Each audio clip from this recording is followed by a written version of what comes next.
Welcome. This is the Insider's Edge to Real Estate Investing with James Nelson, the principal and head of Avison Young's Tri-State Investment Sales Group. In this program, you'll learn game-changing strategies to outperform the market. James will teach you how to source, execute, and capitalize on the best real estate opportunities in New York and around the world.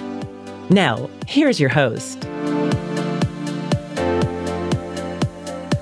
This podcast is for educational purposes only and should not be relied upon for investment decisions. The opinions expressed are those of the guests and not their companies. Listeners should not act upon the information without first seeking appropriate advice from an accountant, lawyer, or other professional.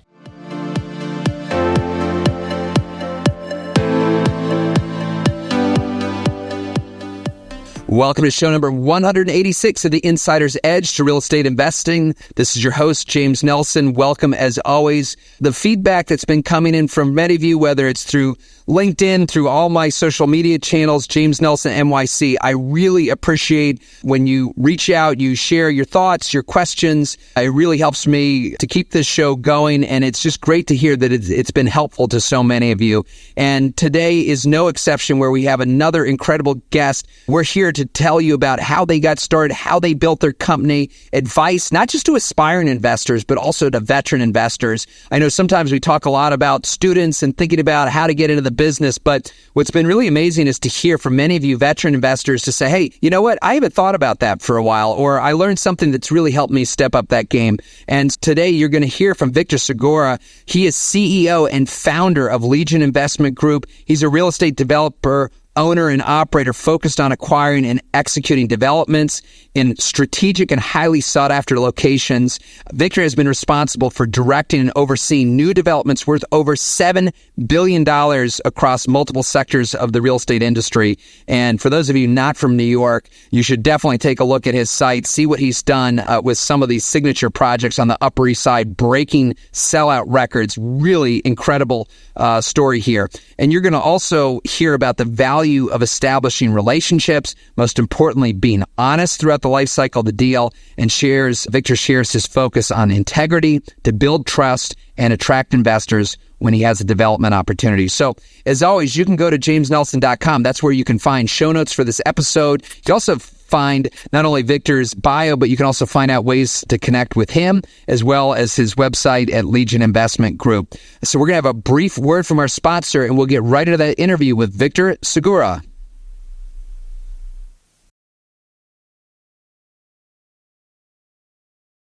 A different approach to putting our clients first. Avison Young's Tri-State Investment Sales Group sells multifamily, office, retail, development, and specialty sales throughout the New York metro area. As experienced thought leaders in their industry, our 35-member group is available to help you make informed investment decisions by advising you on your current holdings or identifying new opportunities in the marketplace. Our one unified team is built on an industry-unique platform which promotes unparalleled collaboration and teamwork. We share core values of hard work, integrity, and expertise. We put our clients first, providing tailor-made strategies to achieve superior results. Please visit us at aytristateinvestmentsales.com and follow us on Twitter, LinkedIn, and Instagram at James Nelson NYC to learn more.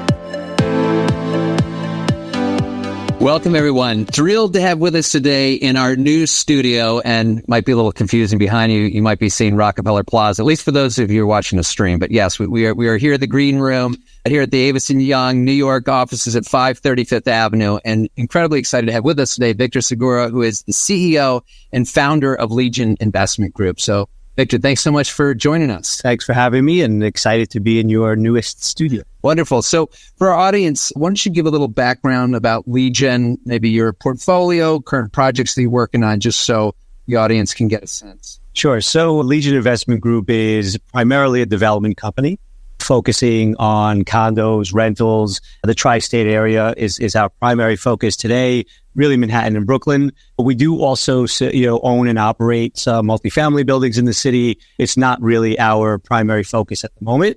And, I started the company in 2016, now have a great team of about a total of 6 people.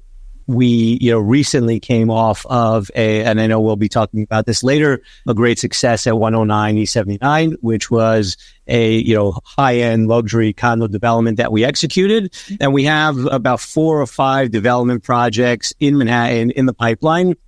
We haven't really announced many of them other than the one that you know of and we're involved in for a little bit of time on 84th and Madison. So really a condo developer at the moment, to the extent that we can, ultimately do rentals, whether it's in Manhattan or in other areas we would like to, but those dynamics haven't been so ideal. So we've really been focused on condo development. And usually I would save this kind of question for further along in the story as we talk about the projects, but the fact that you have so much going on, and when you told me you have 6 people working with you, you could have told me 60 people. Yeah. So explain that. As far as, do you end up outsourcing a lot of the business?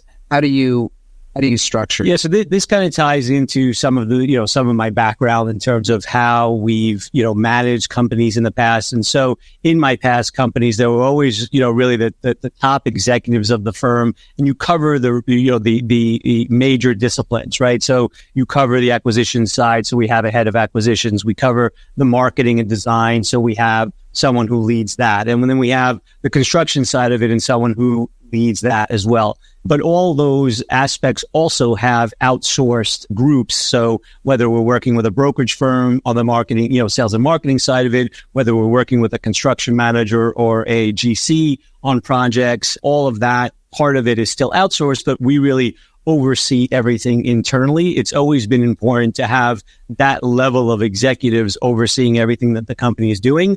And, right now, we have about, going back to your first question, with all the projects that hopefully we'll be announcing within the next 3-4 months, we'll have, a little bit over 700,000 square feet in various stages of development. So we'll probably be, doubling the amount of people that we have or so. So additional project managers to work on the construction side, additional people on the marketing side, and other ancillaries that we need to kind of fill in the gaps. Perfect. Yeah, no, that makes a ton of sense. So I was reading in your bio that you're a graduate of the Cardozo School of Law, and then you ended up working at Greenberg Traurig, which is a preeminent real estate firm. I don't know if that was your focus while you were there, but clearly you went through law school, you were a practicing attorney.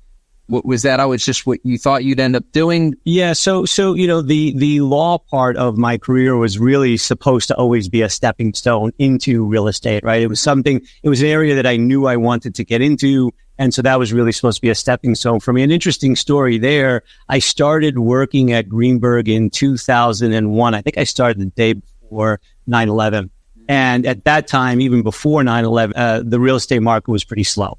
And so, unfortunately, what was happening at that time were, things are tough. So people were litigating. And so they needed people in the litigation department. And so I started there. I ended up, kind of hooking up with an amazing partner at the firm and did securities litigation for about 1.5 years. But I knew that the way to get back into real estate eventually and to get some of that experience under my belt was to, I needed to stay in front of the real estate partners. And so what I was doing at that time was working to bring in business to the firm. And I was, a first year associate, 1.5 years, right? Which I think typically you don't see young associates like that bringing in business, but I did. And that was the way that I was able to stay in touch with the partners, talking, obviously to Rob Ivanhoe, Steve Rabinowitz, all the, players that you probably know in the market today. And after about 2 years, I was able to transition from the securities litigation department, which was a great experience for me, into the real estate department. And then I did another 2 years there. And then that's how I met, the people at Elad and started over there as sort of the first part of my career in development and on the business side of things. I know we've had at least one attorney on the show turned developer, Ken Horn, and there's also other prolific developers out there who started as attorneys, I believe Steve Witkoff being one of them. So what is it about the legal mindset that has stayed with you throughout your career? Obviously having a knowledge of the law, I would assume is helpful, but there are different skill sets, you would say, as opposed to being on the legal side of the equation as opposed to the business side. Yeah. So I think, oftentimes if you're on the legal side, it becomes more difficult if you're on the legal side for too long, right? Because you end up sort of training your mind in a certain way, to your point, right? And so, having not done it for that long, I continued to have, the business mindset. And when I first started at Elad Group, which was the first company I started at after I left the law firm, having that legal background was extremely helpful, because a lot of what we were working on was, various contracts, loans, etc. And in the firm, we had inside counsel, but there wasn't someone who can look at it from not only a business perspective, but also understanding the legal impacts of those business decisions. And so throughout my career, it's been helpful. I think, I use it today a little less than I did early on in my career, but nonetheless, having that understanding of the decisions that you're making and the potential impact they might have from a legal perspective is very, very helpful, very important, I think, to have that understanding. So you're not just, flying a little bit wild at times without really understanding, the ramifications of some things you might be doing. And then the last question about kind of the legal to developer transition. When I've worked on transactions with attorneys, usually what I find is we're talking about, you can really get into the details as far as, what may happen, what might not happen. Sometimes these are remote possibilities, but part of a good attorney's job is to really think about not only what happens when things are good, but when there's challenges. So your tolerance for risk, right? So you would say the legal mindset is really trained to think about all the different things that could potentially go wrong. Yeah. Right. And I would imagine that's part of your calculus, but you also have to be a risk taker by nature to put forth a new development. Yeah, so that's definitely true. And I think, potentially even more so in some of the things I've been doing in terms of, assembling development projects, which adds a level of risk. But you're right. I mean, understanding the risks is very important, but being able to pull yourself out of, the mindset of only thinking about the risk, you got to look at the upside and the potential that you can create by taking that risk. And so, I think, again, I always had that mindset, that business mindset that allowed me to take a little bit of risk. But again, having that legal background, at least lets you think about things that better to know than not to know at all, right? And be surprised by something. So, I think, I always had that ability to think on the business side, which was why very quickly into my real estate career at Greenberg, I realized that I needed to be on the other side of things. I couldn't think like that all the time, right? Even in litigation, I was kind of lucky enough to end up doing a lot of securities litigation, which was really arbitration and mediation and talking and settling deals rather than thinking only about the sort of, continued litigation for 7, 8, 9, 10 years that things can stretch for. That just wasn't my mindset. So knowing and understanding the risks and being able to make a decision to get beyond that is quite important. And that's where I think sometimes if you are a lawyer, for, I don't know, 5, 6, 7, 8 years, I don't know the exact time frame, it becomes more difficult to take yourself out of that mindset. I definitely appreciate you going into the background and kind of the change in mindset. And certainly we have attorneys who listen to the show who invest as well, and they stay on as attorneys. But there's probably accountants listening to the show, architects, all different types of professionals who are thinking about how to make that pivot. So appreciate you going into that. So let's talk about now how you landed at Elad. When you decided that you wanted to go to the transaction side, did you think that the easiest path might be going to one of these developers and working as in-house counsel? Or so very good question. I guess, so the way it all happened is that while I was at Greenberg, I got put onto the diligence team for the acquisition of the Plaza Hotel. So that was sometime in like 2004-ish, if I'm not 100% sure on my exact timing. So around 2004, I got put onto, work on the diligence there.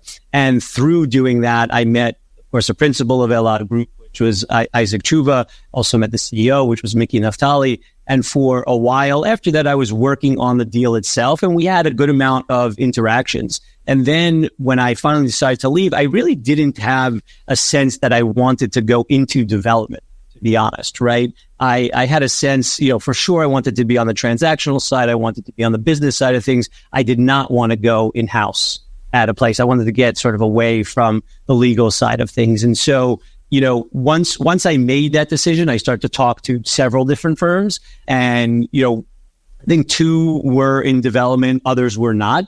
And I just thought that this was, really exciting, right? Obviously what Elad was doing was kind of exciting at the time. They had the Plaza Hotel acquisition. They were kind of getting into the stage of getting to a construction loan, in addition to all the other condo development that was going on in the city. And I thought that was exciting.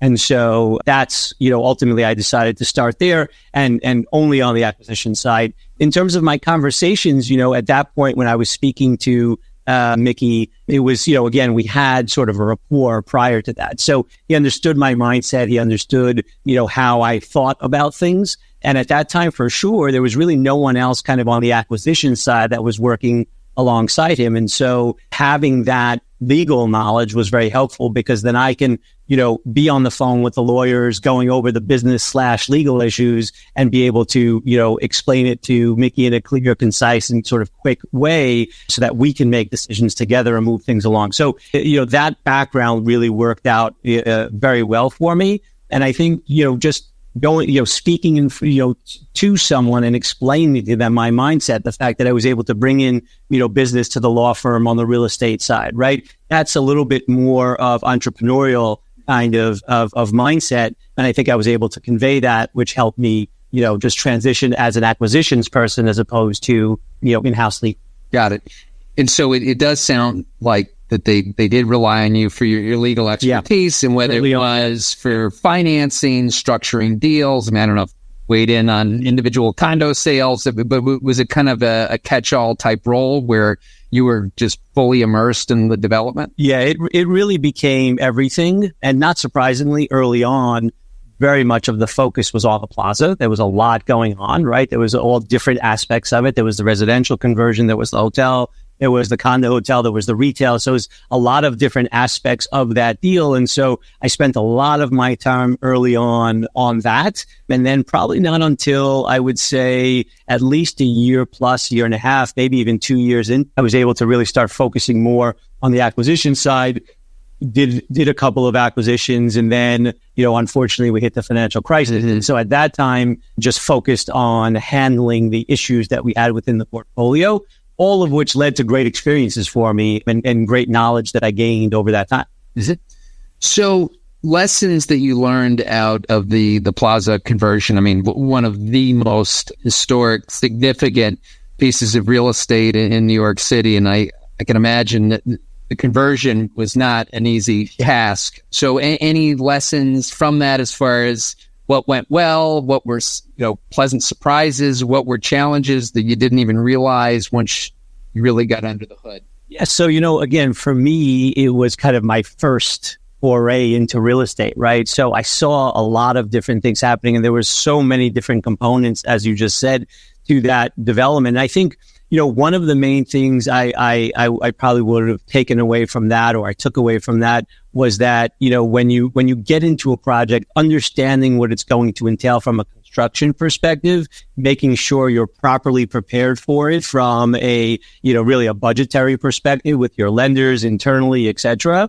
And making sure that you deliver, really, really great quality. And so we had some issues early on with, dealing with the contractor and arguments and things that we could have saved a whole lot of time on, rather than sort of getting bogged down on that, which I think ultimately, impacted, the experience overall that I saw there. But there was so many positive things. I mean, we had the opportunity to deal with, Prince Al Walid bin Talal and his team. On the hotel side, we had a whole, we really went through a whole kind of evolution with the retail over there, right? There was a question as to whether or not retail could be successful below grade. And we started with the retail, had some difficulties, ended up putting in, the food hall, which was the Todd English food hall. That was very successful early on. And so we start to see, well, it seems like, the food concept works, and that's kind of how. And so, yeah, I mean, a wealth of experience just dealing with that one project, which is really why for about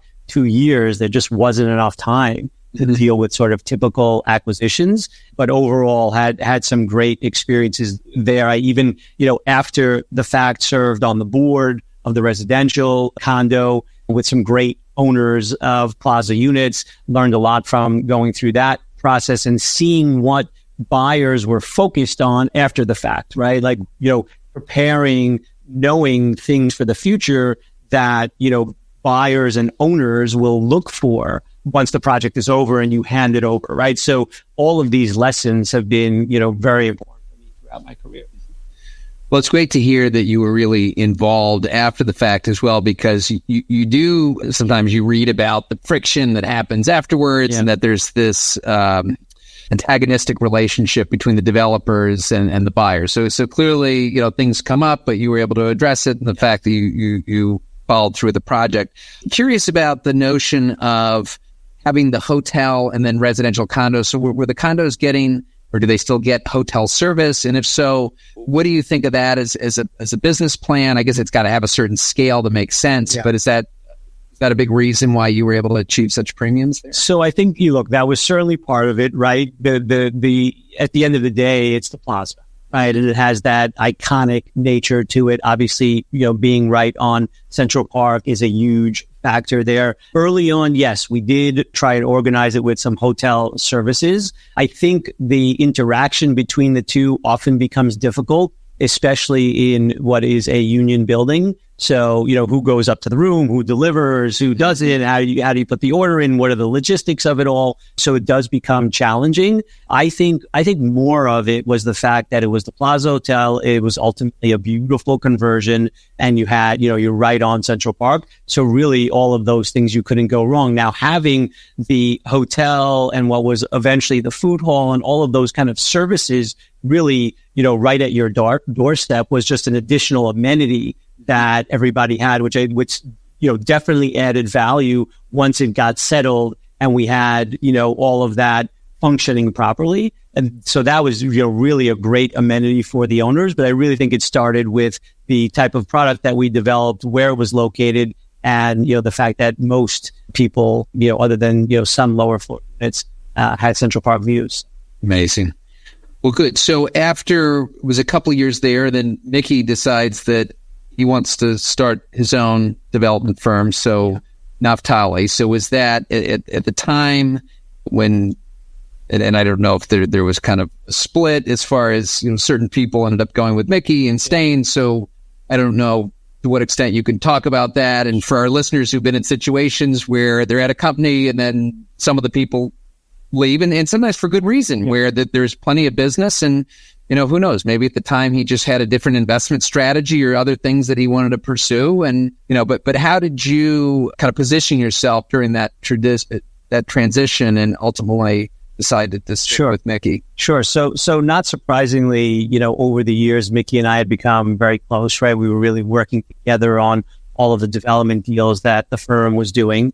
So, he and I had been talking about potentially starting something, sort of as a new company off of Elad. We had talked about it, sort of early, I wouldn't say early, but a couple of years prior. And then, of course, the financial crisis hit, and, he had decided that it made sense to, continue to, stay at Elad, help the portfolio through the difficult times. I ended up spending, a good amount of my time for about a year and a half or so in Singapore, in a very large development that we had there, just trying to kind of stabilize it and ultimately selling our interest in it to a Malaysian company out there. But we spent some time, stabilizing the portfolio. And then really in like early or mid 2010, I can't remember the exact timing, we started to really solidify plans for a new company, and then started the company in 2011. We were, I think, 4 people. And again, going back to the point of sort of the top executives,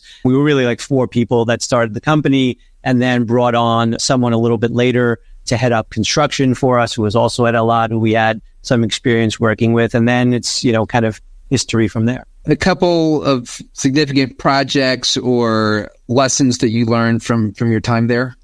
So the time in Naftali was quite different for us, because at Elad, we really worked, we had the principal of the company was Isaac Chuba, very wealthy individual from Israel. And so we really worked with his funds and the funds that we were creating from our condo deals, and not really working with partners.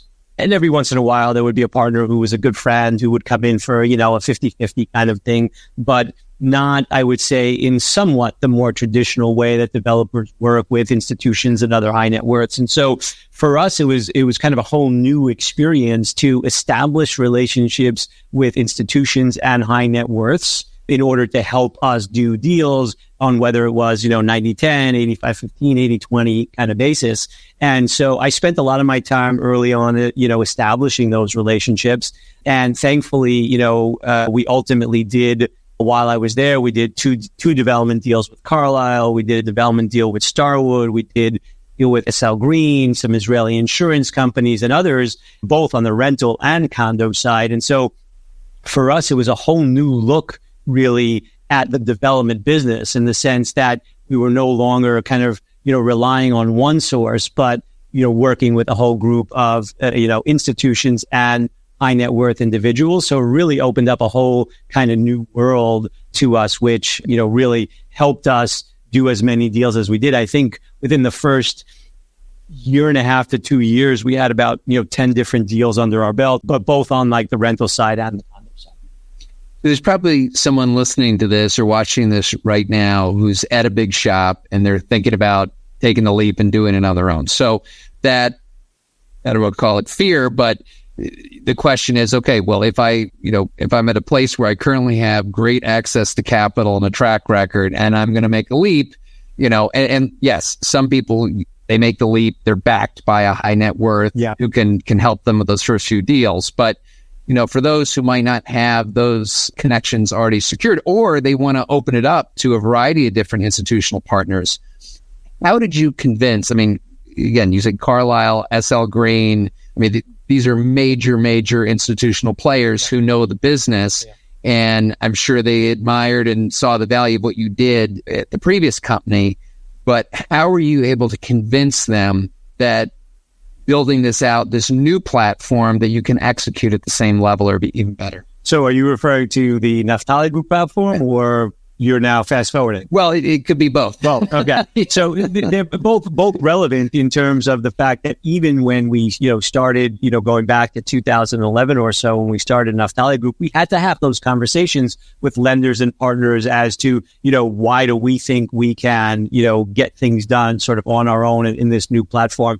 And for me, I always sort of, scratched my head and said, well, look, we do have a lot of experience here in doing, development deals, especially condo deals, but both condos and rentals. So we had to have those discussions. And it's always a question of, someone getting comfortable with that and sort of saying, okay, we'll do our first deal. I think so much of it, James, is really building relationships, right? And getting to a point where these people see your sincerity, can trust you, understand where you're coming from, and then are comfortable supporting you in the deal that you're working on, right? And that was, I would say a little bit less of that when I started Legion Investment Group in 2016, but there's always those conversations, right? And I think it's really important to establish good relationships first. I didn't come to these institutions or even the high net worths with a deal at first, right? And say, here's a deal, do it, right? It was more about, look, let's get to know each other, right? Let's establish a relationship first,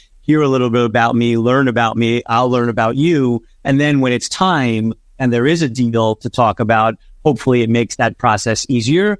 For example, with some of the institutions, I was introduced to them by, a friend or a family member. So for example, at the time, this is again going back to the 2012 time period, thanks to Jaime Chira, I was introduced to the guys at Carlyle. And that connection, him knowing me, knowing them, having a strong relationship with them was, very helpful to kick off that relationship. But it didn't start with going to them with a deal. It started with going to them through a relationship and getting to know them much better. And then, like I said, when in 2016, when I started my own company, there was a lot of these existing relationships that I had. And interestingly, just to kind of see how the market cycles are, I think institutions were very active between the 2011, 2012 time coming out of the financial crisis. And then right up until about 2016 or so, market got, quite hot. And in my current format at Legion, it's mostly right now, if not all, high net worth individuals that I'm doing deals with. So it's kind of flip-flop, right? Started with a high net worth individual and, one individual, then a whole bunch of institutions and other high net worths. Now institutions, as you probably know, are, less inclined to do condo development deals. I think that's changing. The dynamic is changing a little bit as we start the new year. But, a lot of the high net worths right now is where I'm doing my development deals. Perfect. And I really hope that our audience, listen to what Victor had to say about formalizing those relationships before there's a deal. I think many of you might think, okay, well, I have to find something first to bring something so I can show that I have value. And I'm sure it helps to have a pipeline and to talk about what you're seeing out in the market. But it's more important to make that personal connection first, because when there is a live opportunity where you have to move quickly, you don't want to have to just then race to get to know each other and figure out how you're going to work together. So when you're having those initial meetings, right, and it absolutely helps when you have a referral and a friend in common, how much are you getting into the economics? Again, if there's not even a deal there, are they already asking you questions? Well, Victor, how do you structure this? What does it look like? Or is it more broad? I mean, I think it's a little bit more broad, right? It's definitely a little bit more broad. And to your point, I think you're exactly right in terms of the fact that you need to establish that relationship, because especially when you're doing deals in New York, things are quick, right? So you don't have that learning curve that you can really do when you're trying to get a deal. So very important to establish that relationship. But I think it's more general when you're talking to, potential partners, right? There are always, some of those questions about, how do you kind of manage your company? What's your structure? How many people do you have? How much business can you handle? How many developments can you do at the same time? Those kinds of questions, typically come up in the early stages. Who your partners are there any, other partners in your company, and, all those kinds of things, just to get, then they know who they're dealing with really, right? And they know who sort of the decision maker is, right? Those things are really important on a high level. And then I think once you start talking about a particular deal, that's when you'll get into a whole bunch more detail. They'll probably want to meet more of your team members, understand who you're working with, what their background is, what their level of experience is. And that's kind of how you round it out when you have a live deal that you're working on. Absolutely. And we were speaking before about our mutual friend, Ari Shalom, who was on the show. Yes, and part of what I talked about in that episode, and for those of you who didn't hear it, definitely go back and listen to that one, because he's he's on the equity side, but he talks about what he looks for in a partner. So that's also a great perspective. So Victor, talk to us about creating Legion. So what inspired you to do this? How did you know it was the right time to go out on your own? And what was the vision on ultimately what it would become? Sure. So I think, having gone through, 6 years or so, and, it's funny, I realized sort of the allotted time was 6 years, and Naftali time was 6 years. I guess there's some magic to the 6 years, but, look, I had gotten a lot of experience over the prior years and established really good relationships, again, both with institutions and high net worths. Around the 2016 time, late 15, 16, was again sort of the end of a cycle, right? And, I thought that it was a good time to, position myself for the next cycle and try and, get some deals that are attractive. And I knew that at the end of the day, if you have an attractive deal, you can attract the capital for it, right? And so I thought it was a good time to, start something on my own. We were quiet on the acquisition side. We were kind of finishing and getting through some of the developments that we had in the pipeline then. So things were, again, sort of settled. And I thought that it was certainly, the right time to start something, again, not without its challenges. It wasn't, sort of an easy process. And I'm not going to say it just, kind of happened overnight, but going, having gone through it and, started my own firm, had people around me who would help me during that time. So for example, had a high net worth investor that was doing some deals with us at Naftali on the GP side. And early on when I needed a bit of a home for, temporarily, got some office space and, worked out of there and ultimately did my first large development deal with this particular person. So, thankful for, again, having good people around you, people who will ultimately, help you in the times that, you can use a little bit of that help, is certainly important. But I knew at that point that I had established, I think, myself, and I established myself in terms of, relationships with institutions and other individuals, that if I had the right deal, I can execute, I can get it done, and I can attract the capital. And not only that, I also had, obviously, the relationships on the banking side, right? Very important to have the right relationships with the lenders. And again, went through some of those early questions as to how you're going to do this, and, why you think you can get this done, and can you really execute? So went through a little bit of those questions. But, for example, when I started with 79th Street, thankfully the capital was there in terms of investment from high net worth, and then dealing with financing, was relatively easy. So, it was this special project, special location, and that obviously makes the process easier as well. Great. So to what extent, and I'm glad you brought 79th Street up, because I wanted to, spectacular project, fully sold out now. Fully sold out. You were hitting, in the high 3,000s a foot, maybe even more. We averaged a little bit more than 4,000 a foot. Over 4,000 a foot, right? So that translates to what? Some apartments that were over $10 million. Yeah, we sold. Yeah, definitely. So 79th Street was, I think, holds sort of a couple of records. One, which is that it was the only development that had several units over, I think, $20 or $25 million that sold within the same building. And we sold our penthouse, for a little bit over 6,000 a foot. It was a $35 million sale. So yeah, wow, quite well there. So I'd love to kind of take that deal from inception to all the way through. So you said that fortunately you had your capital lined up. We also said before that in New York you have to move fast, which usually means putting down a hard deposit. Yeah. So I don't know if you can share how much you paid for the site, what the deposit was, but was that, I would imagine your partners, you had your agreements lined up, so they were putting up deposit with you, and then I guess the lender was teed up next. How quickly did it all happen? And kind of just walk us through how that was financed. So it was a little bit different than the way you described, but, I ultimately put together what I would call were 5 townhouses on that block. There was, one building, which was the ones furthest west, 109, 111, which was, I think in the past at some point, a larger, single family building, but was broken up into multi-units.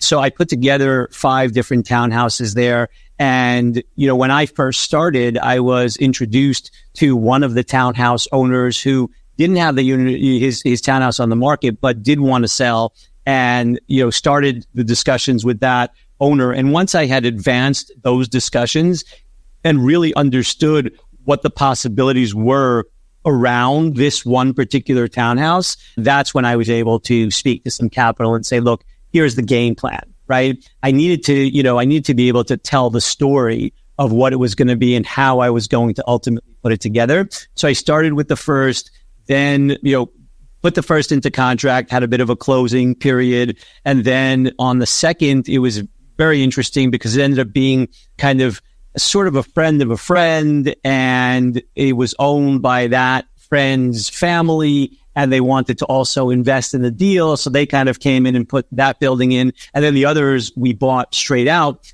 But, I brought in the partner after I was able to tell the story a little bit. And there was some interesting dynamics around this one particular, there was really about 7 different parcels that there was a potential to purchase. The one that was immediately adjacent on the west side was actually on the market. So I knew that price, right? So I was able to say, look, owning the first one, and if I get the second one at this price, which it's marketed at, my basis is as follows. And then I'll need to get, third, hopefully fourth and fifth, but I could just do a development with what would have been 60 feet of frontage. We ultimately got 100 feet of frontage. I was able to buy 5 parcels. And interestingly, instead of going east and buying additional parcels, we went west. Early on in looking at that development, the furthest west properties were owned by Cameron Hakeem. And Cameron's not the easiest seller, but we ultimately, and so I didn't think we were going to be doing a deal with him, but ultimately did. He and I are actually quite good friends today. Bought another building from him, as you know, on 84th Street. So, we're quite good friends today, but ultimately was able to put together the 5 parcels. And we really had, I would say, the full equity stack done after we had purchased the initial 2 parcels.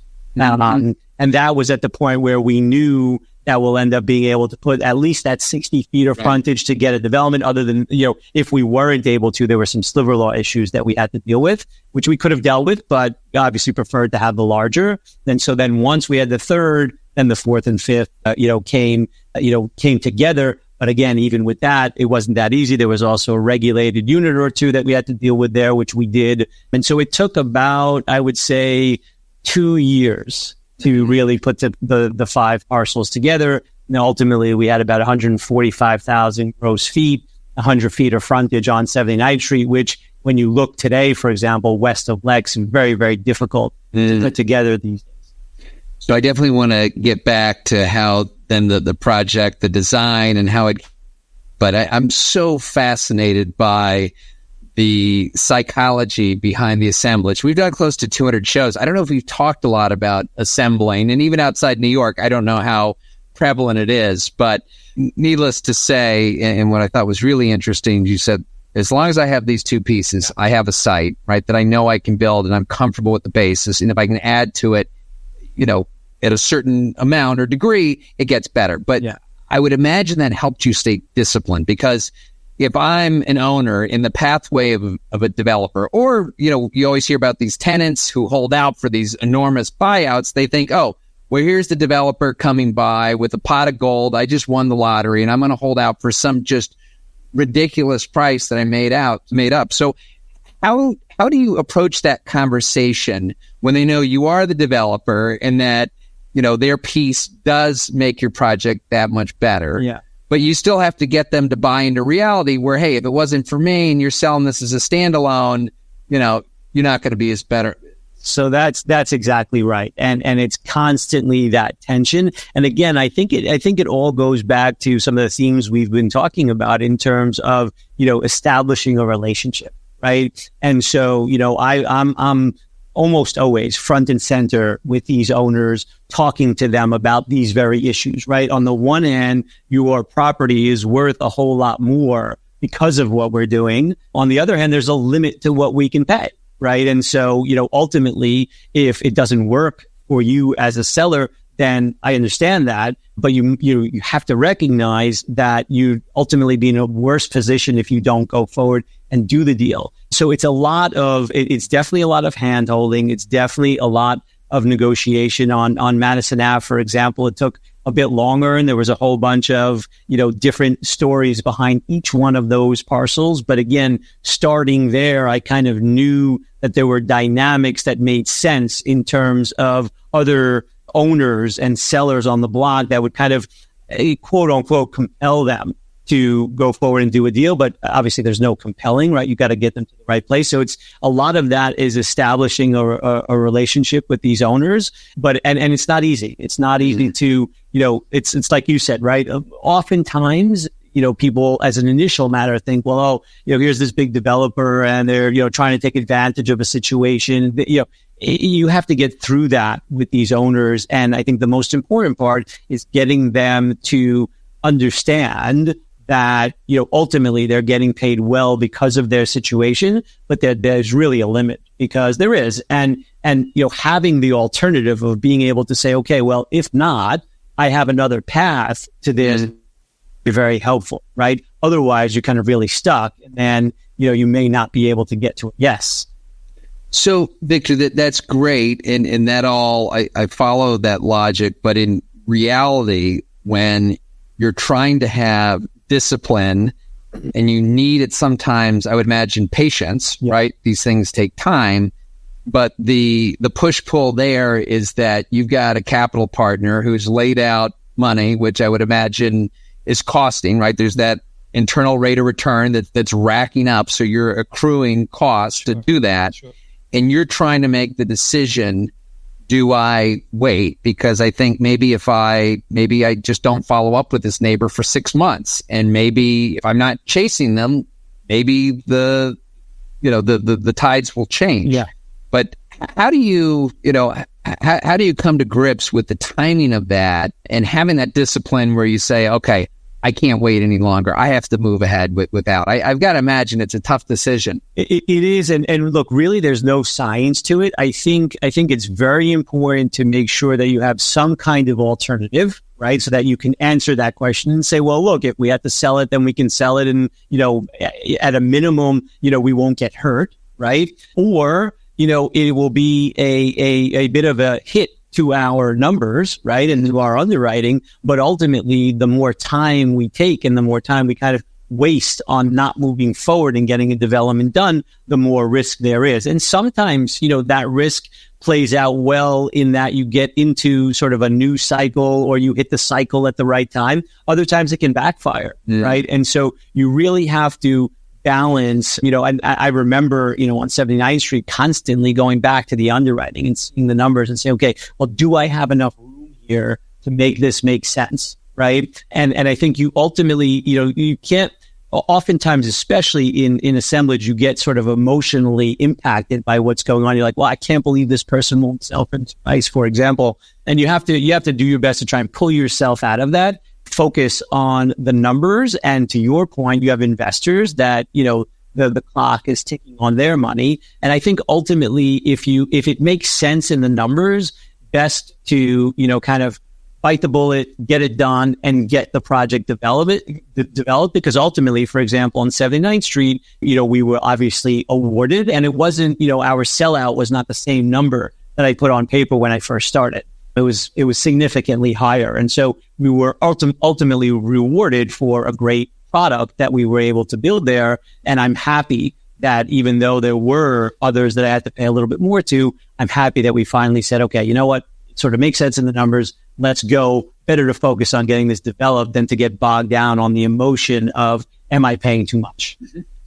What's been really interesting to watch on the assemblage front as well. And over the years, the firm where I started, Massey & Knakal had done a tremendous amount of business with Gary Barnett, where we'd sell off these one-off pieces, and Gary was the master, still the master of finding these assemblages where he says, okay, I'm going to buy this property and then I'm going to buy over here, even if they're not contiguous, which is a little bit of a risk, right? Because if I can't put them together, they're only worth the standalones. And sometimes it works, sometimes it doesn't, but it's so fascinating to me.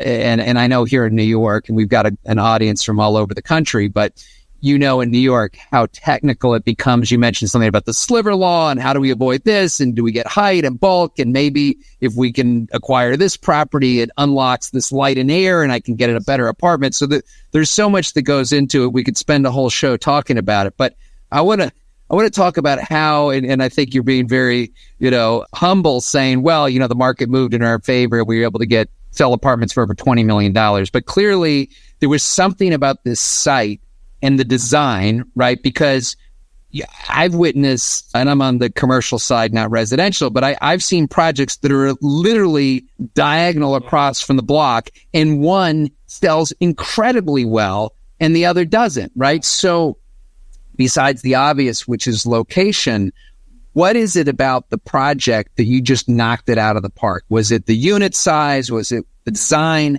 How did you know what the market wanted there? Yeah, so it was a combination of a lot of those things for sure. If you look in sort of the last cycle, right, and west of Lex, and again, looking, even into the future on the west of Lex kind of part of the Upper East Side, there's really, very, very little product, right? And so you start there, and that kind of, helps tremendously as an initial matter. But our project had a lot of very unique factors, right? The fact that we had 100 feet of frontage, we were 145,000 square feet. There were other projects that were being built that were about, I think, 70 to 90,000 or so square feet with less units, which also increased the common charges per unit. And we were, 31 units as opposed, so, double the size of these things. Our zoning, speaking about the nuances of zoning, our zoning allowed us in a part of the building to create really unique units. So we had units that had living rooms anywhere from 14 feet ceilings to about 20 foot ceilings as you, went up in the building. And, we also were able to put amenities on the third floor. So not all of our amenities were below grade, no light and air. We have our gym which is on the third floor. The basketball court, squash court is on the third floor. There's, kind of a movement yoga room on the third floor, all with light and air overlooking gardens, right? So a lot of unique features that we were able to deliver that were really a result of kind of our site, the size of it, the fact that it was 100 feet, and the zoning features that allow us to deliver that. But, we also, in terms of bringing on a design architect, right, we were looking for someone who would bring a little bit of a different kind of flair to the market. And we started to talk to Stephen Harris, who had never done anything of this size, right? The other condo project that he did was a smaller conversion of an existing building. And so this was kind of very new and unique. But he, his experience, his vast experience was in, a lot of renovation of very high-end apartments in the city, townhouses, and then things in the Hamptons, Palm Beach, etc. And so we really wanted to deliver a home for these people, right? With the right dimensions, the right room sizes. Oftentimes we would have less of a room count, but it was a lot of that was because our rooms were larger, our living spaces were larger. And so we sort of sacrificed squeezing in another bedroom in order to really deliver a quality of life to the buyers that bought here. And I think all of those things really attributed to how we were able to, the level at which we were able to sell out. Great. So, Victor, with only a couple minutes left, and I think this question could be for those who are new and thinking about getting into investing, or better yet, for veterans. People have been doing this for a long time, but they operate existing products. So that they're running apartment buildings, maybe they invest in retail. I mean, look, when you hear about these $20 million plus sellouts, and we didn't talk about returns, but I know that developers tend to speak in multiples as opposed to, cap rates or cash on cash returns. Obviously, there's a lot of risk that goes with these projects. So it's kind of a high risk, high reward. That being said, you've got multiple projects underway. You seem, very cool, calm, and collected. So what would you say to someone in the business thinking about going vertical, doing a ground up? Talk about that decision, that risk tolerance, that skill set, and if someone should think about doing that. So, I think for us, if you look at our portfolio, and again, when some of these other projects come out, you'll see that, we've really focused on a couple of very important aspects. I think the first and foremost is, supply and demand dynamics, right? So even within Manhattan, obviously the neighborhoods are important, and where there's good supply and demand dynamics is critically important. And I think as an initial matter, that really helps kind of should help guide you as to where you want to be buying a property. So that's critically important. And then for us, I think, and I've seen this, over the years, it's important to focus on the right locations. And I think in this market, delivering the luxury high-end product, right? I think that's even more insulated in terms of the downturns. And what I kind of see happening oftentimes is that, for example, even on the Upper East Side, right?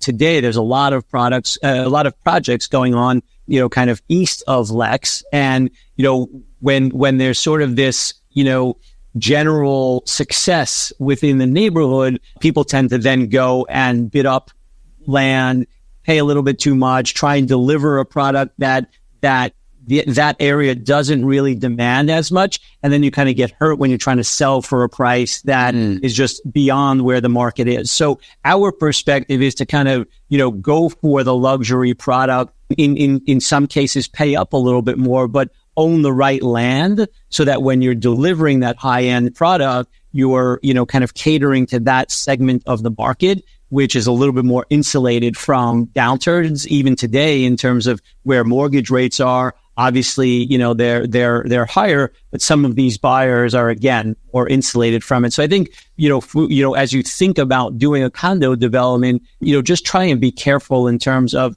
making sure that you're getting the right location. In terms of risk, going back to what we first talked about in terms of the legal mentality compared to the business mentality, it's very difficult for people to understand the risk of paying up a little bit more for a property. But I think that's actually less risky, right? Because again, it insulates you from downturns, especially if you're delivering the right product. There's all the other factors that you have to get to, but if you can deliver the right product, the right level of quality, and what that segment of the market wants in terms of unit sizes and layouts, I think you can be really, really successful. So don't sort of get caught on trying to go to the secondary and even sort of tertiary markets or areas of a neighborhood and pay up thinking that you're going to sell these higher prices.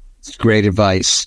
So, Victor, last question. What separates you personally from, the other developers out there, or just in general? What the name of the show is The Insider's Edge to Real Estate Investing. So what is it about you that gives you the insider's edge? So, I don't know that I would say it's an edge per se. I'll just tell you kind of the way I, look at myself in the business. I try and be, someone who approaches the business with honesty. I try and approach the business with integrity.